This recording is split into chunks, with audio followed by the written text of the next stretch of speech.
ugumaad horreyn hilibla hooyo caaya hilib laadahay background-kaaga annagaa ku soo saaray waad isgaranaysa hilibluuna inuu intaa in leeg boodo lama oggola oo nin aqoon-yahana uu caayo barkhad markay hooyadii dhimatay xajku ku maqnaa marxuun aakhira jiraa inaad been ku toosiso ood ku soo aakhira toosiso sharciga islaamka iyo ka gaalada midna ma oggola laakiin wuxuuna otay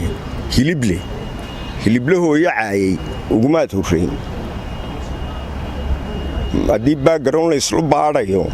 hilib laatay anu ku garanaynaa sida lafaa loo feeniyaa taqaanaaye sida ragga loola hadlo ma taqaanin barkhadna waa nin aqoon-yahana oo xusbi ka tirsan oo madaxa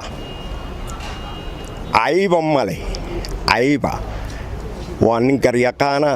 hadalkiisu wuu qodobaysanyey sharciguu soo waafajiyaa halkaa waxaan ku leeyahay hiliblow boodadheer ha boodin hiliblow